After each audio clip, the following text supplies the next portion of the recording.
Bismillahirrahmanirrahim. Assalamualaikum warahmatullahi wabarakatuh. Halo teman-teman semua, perkenalkan nama saya Nadia Hoironisa dengan NPM 1022-1146 kelas C3 Akuntansi dan berkuliah di Digitech University. Pada kesempatan kali ini, saya akan memaparkan mengenai Ma'rifatul Quran yang mana saya buat untuk memenuhi evaluasi tengah semester mata kuliah Pendidikan Agama 5 yang diampu oleh Bapak Dr. IR Haji Budi Jatmiko, MSI, MEI. Langsung saja kita masuk ke pembahasannya.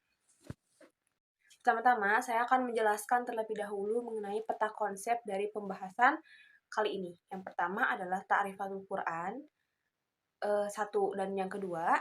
Yang kedua ada Asmaul Quran, yang ke satu dan kedua. Yang ketiga ada Muqtada al-Iman bil Quran, yang ke satu dan yang kedua. Lalu, kita masuk ke pembahasan yang pertama, yaitu Ta'rifatul Quran. Apa sih Ta'rifatul Quran itu?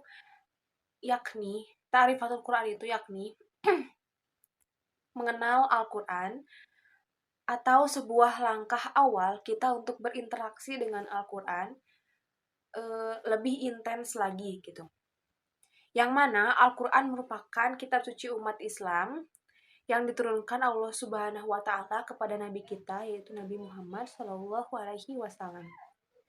Mukjizat sendiri mengandung arti yakni perkara yang luar biasa yang dapat melemahkan lawan yang tidak akan mampu dilakukan oleh lawan atau orang yang bertentangan dengan Nabi, sehingga itu membuat orang-orang di sekitarnya percaya bahwa Nabi adalah utusan Allah yang benar dan tidak mengada-ngada. Next, maka dari itu, tentunya dengan adanya mukjizat ini berupa Al-Quran, maka dari itu Al-Quran merupakan mukjizat dari Allah Subhanahu wa Ta'ala yang diturunkan kepada Nabi Muhammad Shallallahu Alaihi Wasallam. Dalil mukjizat sendiri ada dalam Quran surat Al-Baqarah ayat 23 yang berbunyi, Wa in kuntum fi raibim mimma nazzalna ala abdina fa'tu bisuratim min mislihi wad'u syuhada'ukum min dunillah inna kuntum shadiqin. Yang artinya, dan jika kamu meragukan Al-Quran yang kami turunkan kepada hamba kami Muhammad, maka buatlah satu surah semisal dengannya dan ajaklah penolong-penolongmu selain Allah jika kamu orang-orang yang benar. Nah, itu adalah dalil mukjizat yang mana menerangkan bahwa Al-Quran ini adalah sebuah kitab yang memang betul-betul diturunkan Allah Subhanahu wa Ta'ala kepada Nabi Muhammad dan bukan buatan atau karangan Nabi Muhammad. Maka dengan adanya Quran inilah harusnya menambah keyakinan kita kepada Allah Subhanahu wa Ta'ala dan kepada kerasulan Nabi Muhammad. Next, yang ketiga saya akan membahas mengenai diturunkannya ke dalam hati Muhammad, yang di sini dimana merupakan Al-Quran gitu. Dalilnya ada pada Quran surat Asy-Syura ayat 195 yang artinya, dan sesungguhnya Al-Quran ini benar-benar diturunkan oleh Tuhan semesta alam. Dia dibawa turun oleh Ar-Ruhul Amin atau Jibril ke dalam hatimu Muhammad agar kamu menjadi salah seorang di antara orang-orang yang memberi peringatan dengan bahasa Arab yang jelas. Begitulah firman Allah yang menjelaskan bahwa Al-Quran ini diturunkan kepada Nabi Muhammad melalui Jibril dengan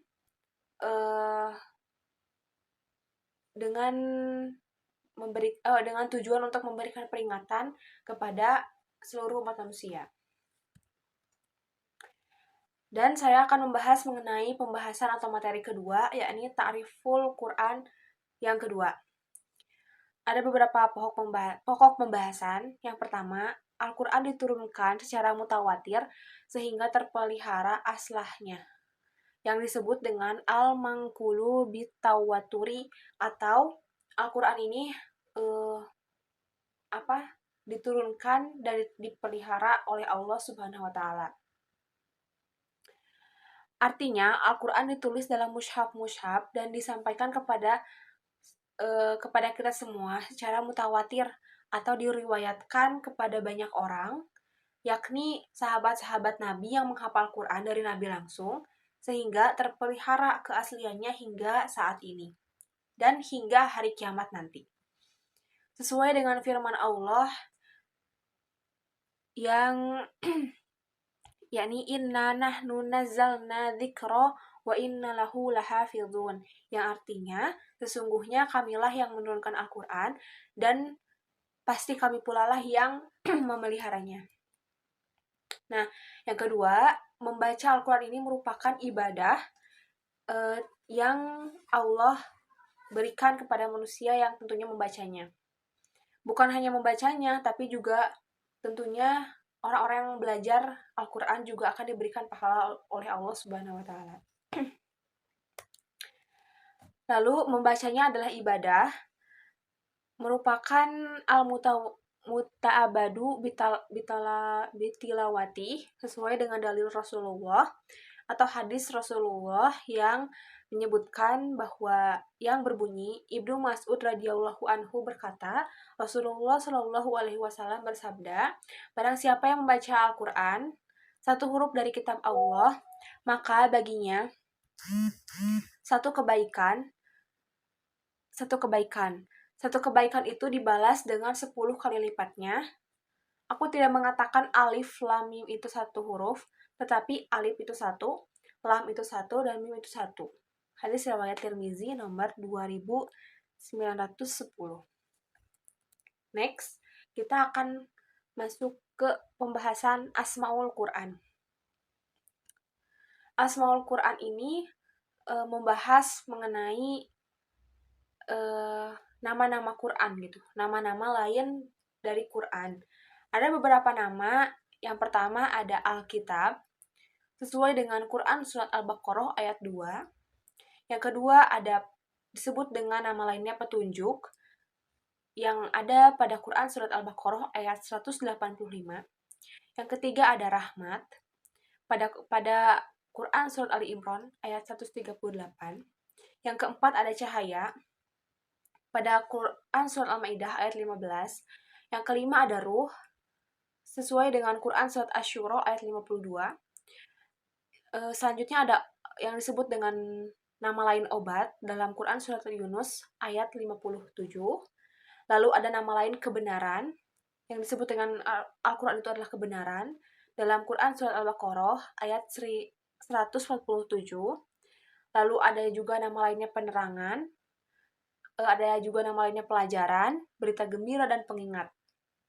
Itu semua merupakan nama-nama Al-Quran yang sering kali kita sebut dengan nama-nama lain Quran, seperti nama lain Quran itu adalah asyifa atau obat atau penyembuh bagi orang-orang yang memiliki penyakit hati dan mampu membacanya. Lalu next, Asmaul Quran juga ada pada Quran surat, salah satunya adalah dalil Allah yang berbunyi al-haqqu mir rabbika fala takunanna minal mumtarin. Kebenaran itu dari Tuhanmu, maka janganlah sekali-kali engkau, Nabi Muhammad, termasuk orang-orang yang ragu.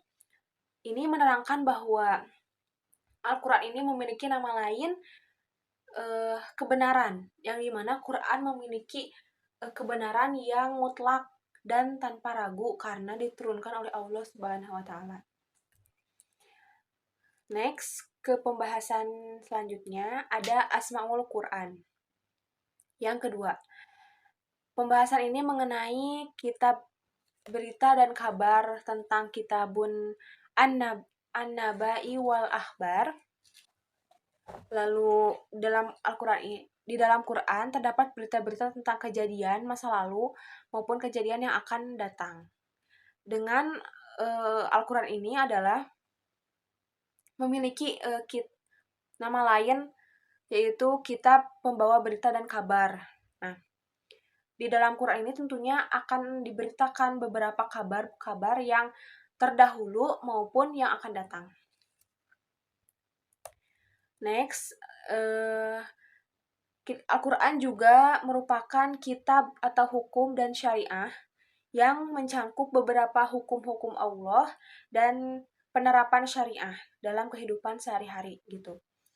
Hal ini tentunya ada pada Quran surat Al-Maidah ayat 49 dan artinya hendaklah kamu memutuskan perkara di antara mereka menurut apa yang diturunkan kepada Allah dan janganlah kamu mengikuti nafsu mereka. Dan berhati-hatilah kamu terhadap mereka supaya mereka tidak memalingkan kamu dari sebagian apa yang telah diturunkan Allah kepadamu. Jika mereka berpaling dari hukum Allah yang telah diturunkan, maka ketahuilah bahwa sesungguhnya Allah menghendaki akan menimpanya musibah kepada mereka yang disebabkan oleh dosa-dosa mereka. Next, ada kitab jihad atau kitabul jihad. Ini dibahas pada Quran surat Al-Ankabut ayat 69. Lalu next, ada kitabul tarbiyah atau kitabnya pendidikan. Hal ini tercantum pada Quran surat Ali Imran ayat 79.